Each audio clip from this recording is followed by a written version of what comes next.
of your love is shining in the midst of the darkness shining.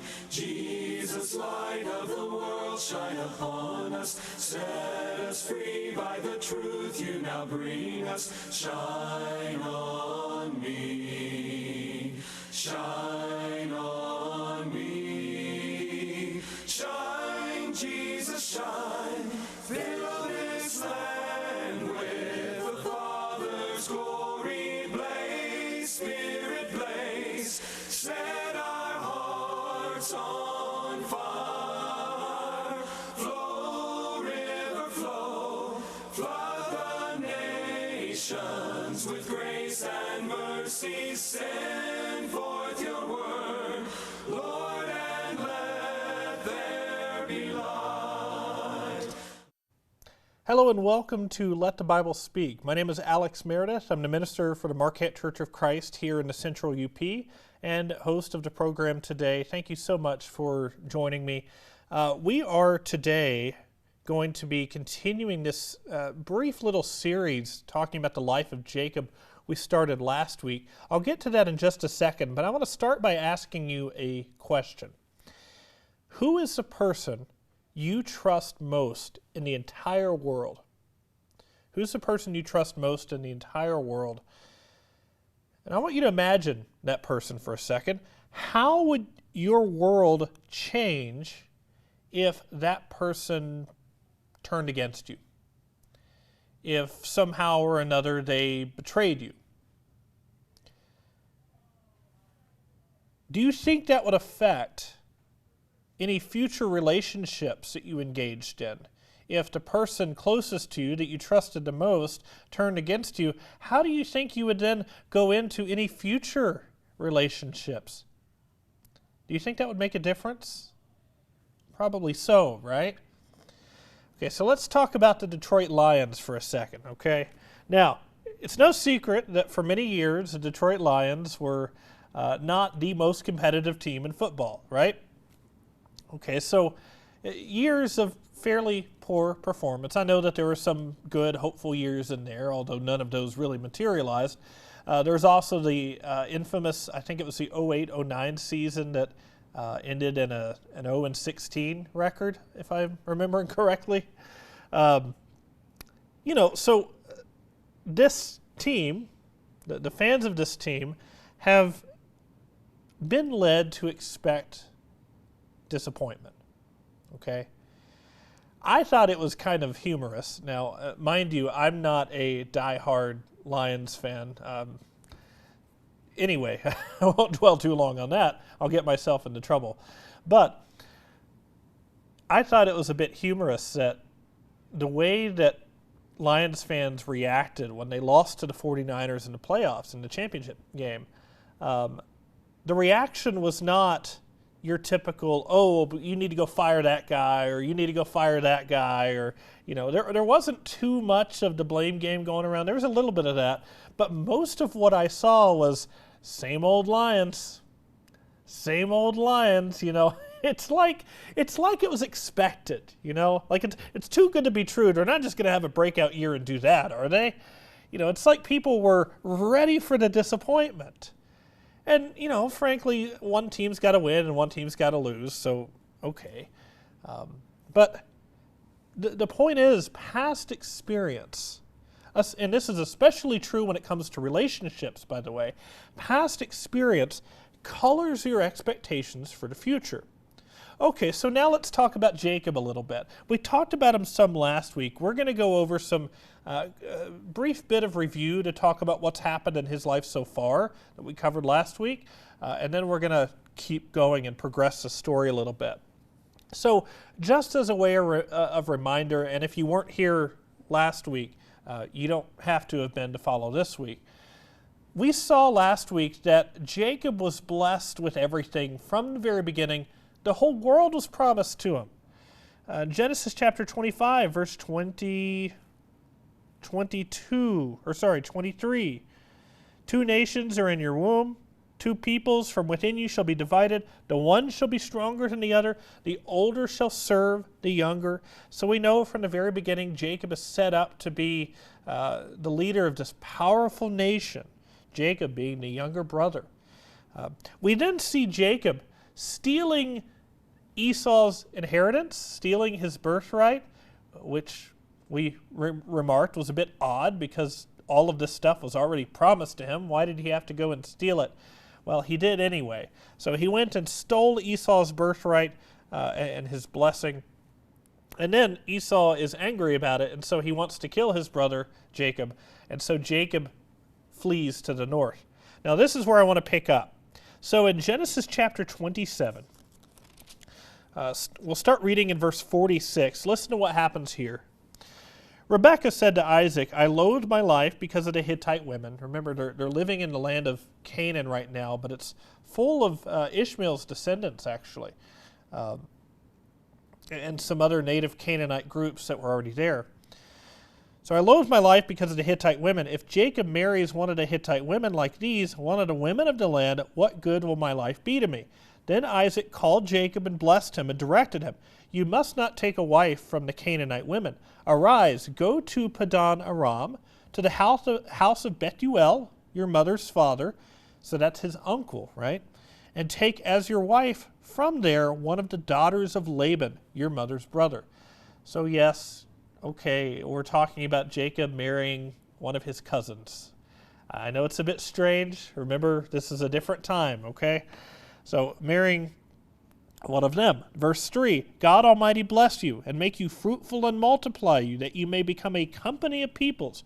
May he give you the blessing of Abraham to you and to your offspring with you, that you may take possession of the land of your sojournings that God gave to Abraham.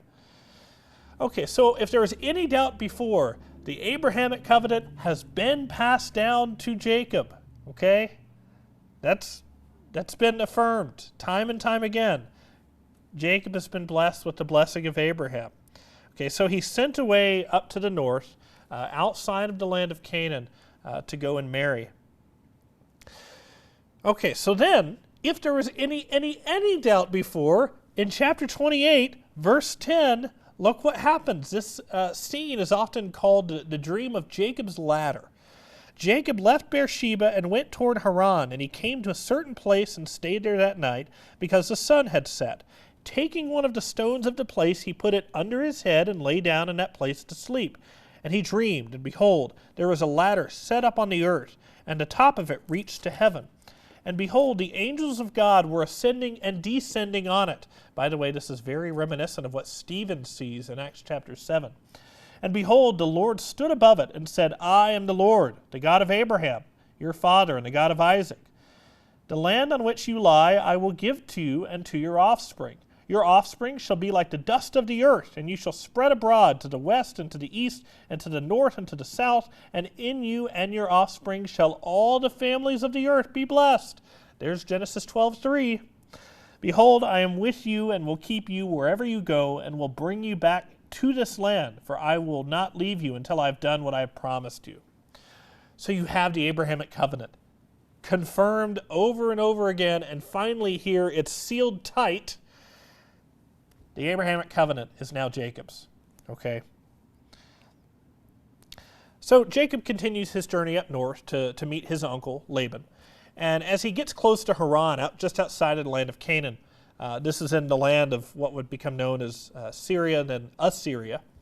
So he's getting closer to Haran, and as he does, he approaches this well where there are a number of shepherds gathered around it.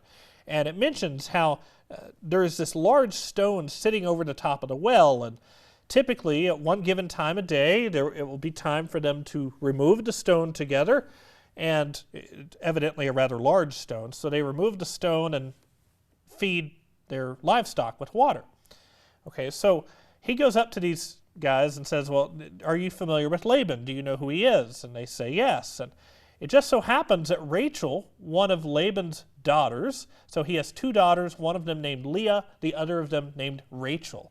And Rachel, the younger one, comes up the hill, and she's a shepherdess. So she has her own livestock with her Laban's. And she comes up with her livestock, and Jacob says, well, go ahead and remove the stone. She needs to feed her sheep.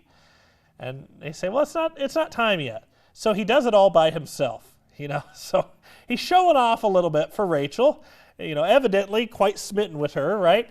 And so he does this, pastures the sheep himself, and takes care of her, and tells her, tells her who he is. I'm Isaac's son, Isaac and Rebekah's son. And so she goes, and actually they go together and go back to Laban and tell Laban about his nephew who's now here. And Laban is excited. So look at the way he responds. In Genesis 29, verse 13, he says, as soon as Laban heard the news about Jacob, his sister's son, he ran to meet him and embraced him and kissed him and brought him to his house. Jacob told Laban all these things, and Laban said to him, surely you are my bone and my flesh. And he stayed with him a month. Okay, so Laban's pretty excited about this. Now, one thing to point out here, it's not clear whether or not he's had his own sons yet. That'll become a factor later in the story, but pretty obviously, he at least treats him like one of his own sons. So, in response to this family reunion here, Jacob makes this deal to serve Laban for 7 years in exchange for marrying his daughter Rachel. So listen to this. Genesis 29:15. Then Laban said to Jacob, because you are my kinsman, should you therefore serve me for nothing? Tell me, what shall your wages be? Now Laban had 2 daughters. The name of the older was Leah. The name of the younger was Rachel. Leah's eyes were weak, which, by the way, is just an old Hebrew way of saying that she didn't look very good. So Leah's eyes were weak, but Rachel was beautiful in form and appearance. Jacob loved Rachel, and he said, I will serve you 7 years for your younger daughter Rachel. Laban said, it is better that I give her to you than I should give her to any other man. Stay with me. So Jacob served 7 years for Rachel, and they seemed to him but a few days because of the love he had for her. Isn't that sweet? 7 years, by the way, that's a long time. You think about the way that the bride price ceremony has changed over the course of time. You won't have many men who will save up 7 years worth of wages to get an engagement ring. 7 years is a long time. Okay, so he serves his 7 years, effectively acting as a servant of the house in exchange for one of his daughters. But then what happens? Well, we keep reading in chapter 29, verse 21. Then Jacob said to Laban, give me my wife, that I may go into her, for my time is completed. So Laban gathered together all the people of the place and made a feast. But in the evening he took his daughter Leah and brought her to Jacob, and he went into her. Jacob gave his female servant Zilpah to his daughter Leah to be her servant. That'll become important later. And in the morning, behold, it was Leah. I'll just say, I don't know how you make this mistake, but he made this mistake. Okay, so it was Leah. And Jacob said to Laban, what is this you have done to me? Did I not serve with you for Rachel? Why then did you deceive me? Laban said, it is not so done in our country to give the younger before the firstborn. Don't you think he could have said that ahead of time, right?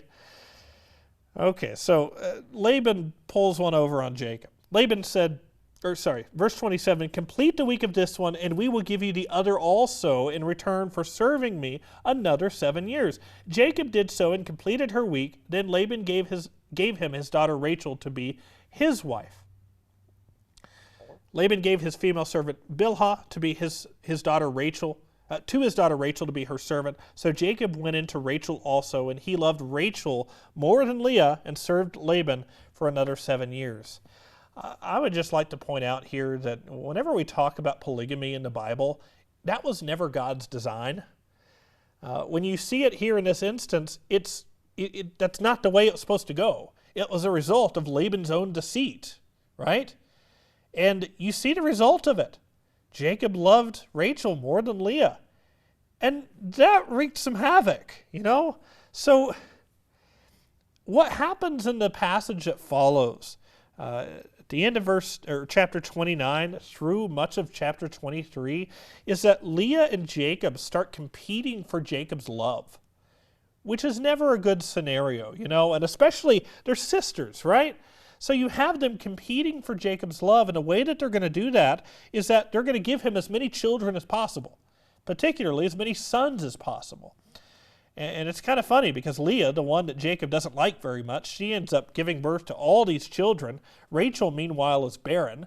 And Leah has so many children, she comes to the end of her capacity to have children, and then she gives Jacob her own servant to be a sort of surrogate. Remember this happened with Abraham and Hagar and Sarah? Didn't work out well then. It's not going to work out well here, right? So that whole scenario unfolds. Rachel decides she's going to do the same thing. If Leah can give her servant, well, maybe Rachel, the only way that she's going to have any sons through Jacob is by giving her servant. And so Jacob has children with Leah's servant, with Rachel's servant, and then finally it says at the end that that God remembered Rachel and gave her a son, who was named Joseph, who will come into play later in the story. Okay, so the whole thing is really messy. But the result of it is that Jacob is incredibly prosperous in his work. Remember, God said that he would bless him wherever he went, and he did. Jacob was incredibly prosperous, and he was now blessed with this huge, huge family. So there were 12 sons that eventually were born to him, in addition to one daughter.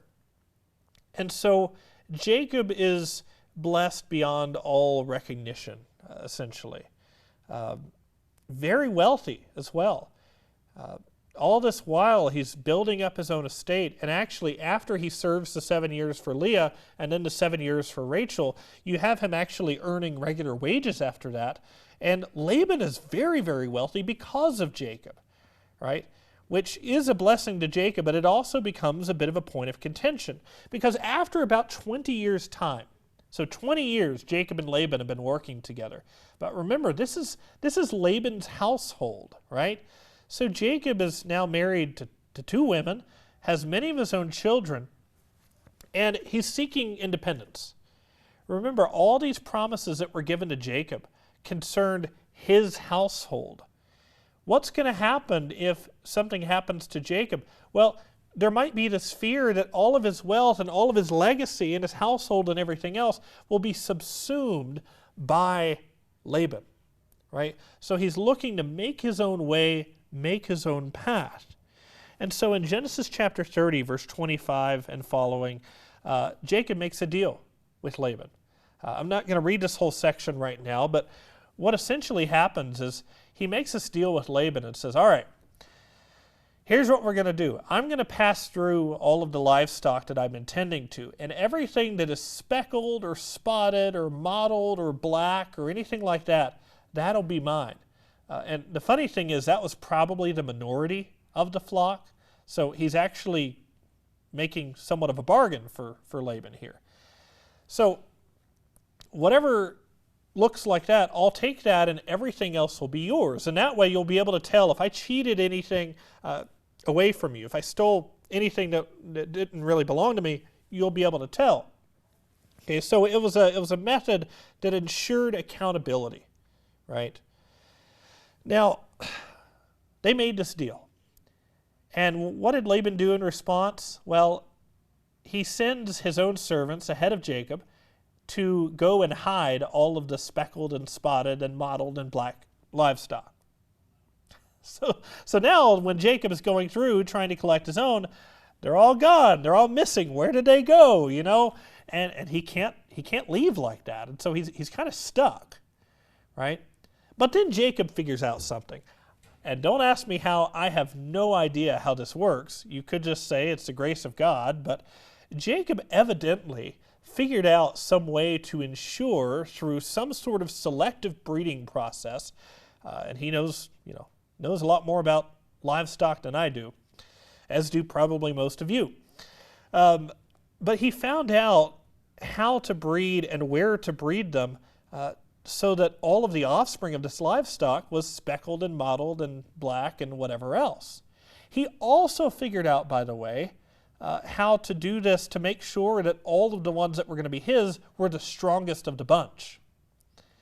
So Laban is cheating the system. Jacob is cheating the system, right? They're both really antagonizing each other at this point. Jacob's really living up to his name. And at this point, by the time we get to chapter 31, Laban's own sons are starting to be a little worried about what's going on. So I mentioned earlier, I don't know if Laban's sons are older or younger than Jacob. I would suspect younger. But in any case, they understandably are threatened by Jacob's presence for two reasons. One is because Laban for many years treated him like his own son, and if they have to divide their inheritance with him, they're not going to get as much, right? And there might also be this concern that now that Jacob and Laban are starting to have tension with one another, Jacob is cheating the system a bit, and he's going to eventually make it to where Laban's wealth is going to be depleted. And what's going to be left for them? So Laban's sons present a real threat to the future of Jacob's estate. All right? So this is why in chapter 31, you see this. Now Jacob heard that the sons of Laban were saying, Jacob has taken all that was our father's, and from what was our father's he has gained all his wealth. And Jacob saw that Laban did not regard him with favor as before. Then the Lord said to Jacob, return to the land of your fathers and to your kindred, and I will be with you. Okay, so he's called to go back to the land of Canaan. So here's what we see in the verses following. Starting in chapter 31, around verse 17, Jacob starts trying to sneak away. He really is trying to sneak away. He doesn't want to tell Laban what's going on because, Laban's already made things pretty hard for him. And every time he seems to plan something, Laban gets in his way. Because remember, Laban is prospering quite a lot from Jacob's work. And he doesn't want that to go away, So Jacob tries to sneak away. It says in verse 21, he fled with all that he had and arose and crossed the Euphrates and set his face toward the hill country of Gilead. Well, eventually Laban catches up. He finds out what Jacob is doing. And remember, he's not just going with his labor. He's going with his daughters and with his grandchildren and with his stuff, So Laban catches up to him. And he questions Jacob. And he asks him this question in Genesis 31, verse 27. He says, why did you flee secretly and trick me? And that's a pretty good question. Because if you look back to chapter 28, verses 13 through 15, and you look at these promises that God gave to Jacob, you think, well, Jacob was promised everything. It's not like Jacob had a lot of work to do here, except to cooperate with God's plan insofar as what was required for that. Why is it that he snuck away? And Jacob gives an answer. In chapter 31, verse 31, what does he say? Because I was afraid. Because I was afraid. He was afraid that everything God had blessed him with, everything God had promised to him, he was afraid that all of it was going to come crumbling down. And it was kind of understandable. Because you think about the history that Jacob has with the people that he loves and trusts. Well, what happened with his mother? His own mother led him to deceive his father and left him pretty much estranged from that family, right? His brother Esau now wants to kill him. Laban is now, if you continue reading that, you see that Laban has changed his wages a bunch of times. He keeps getting in the way and deceiving him and everything else. His own wives, by the way, competing for his affection. So you look at all the people around him and what they're doing. All of them had given him fantastic reason to distrust and to be skeptical of the motives of everyone all the time. So no wonder he cheated. He must have felt like he was fighting this impossible, rigged from the beginning battle all by himself. So that sort of chronic distrust that was placed on other people around him, he projected that distrust to God. But of course, Jacob wasn't alone. And of course, God had not betrayed him. Don't let other people's failures color your faith in God. Some of you have had people in your life that you've trusted. You've had people that you've let them get really close. You've trusted them with everything, with all of your emotions and your livelihood. All your trust and faith was put in that person. And that person betrayed your trust. Maybe even some of these people were Christians. And you need to hear something really important today about that. God is not those people. He's not. So maybe what it's time to do, maybe it's time to open the door. Maybe it's time to put your trust in God, and maybe it's time to stop being so afraid, right? People are fickle. People will let you down. They will disappoint you. And that will continue to be true until the point when Jesus comes back to earth. But God, what does he say to Jacob in Genesis 28? God will not leave you until he has done what he has promised you. That was a promise that was given to Jacob, and I think that promise holds true for all of us today. God is not the people who have let you down. Thank you so much for joining me as we go through this lesson today. We're going to pick up on the same thing next week. We're going to continue looking at the life of Jacob. I'm really excited about some of the lessons that are ahead. And I want to thank you for your support of the program and for just sticking around and watching. That really means a lot to me personally, means a lot to the church, and I hope it means a lot to you. I hope you're benefiting from that as well. Before we wrap up completely, I want to tell you about some of the resources we offer to our listeners. We have a Bible correspondence course. It's a 7-part workbook series that you can participate in. It's really a great tool to get acquainted with Scripture. We also offer Bibles to all of our listeners. If you don't have a Bible and you would like one, please let us know. We have hardcover ESV Bibles. It's the same translation we use here on the show. Just contact us if you would like to participate in the Bible correspondence course. If you would like a Bible, you can feel free to contact us by mail at the P.O. Box there on the screen, P.O. Box 372 there in Marquette, 49855. You can also find a lot of this information on our website, letthebiblespeak.net. You can listen to our podcast, which is the episodes we do here. We record them in podcast form as well. Just search Let the Bible Speak UP on Spotify or Podbean. We're available there. Also on YouTube, if you search Let the Bible Speak UP, you can watch all of these episodes. I want to thank you so much for once again joining me on the program today. I look forward to continuing this journey through the life of Jacob next week. I really hope you learned something. May God bless you. I hope you have a wonderful, wonderful week. Feel free to join us at service, by the way, 11 o'clock at the Marquette Church. May God bless you. Have a great week. Glory blaze.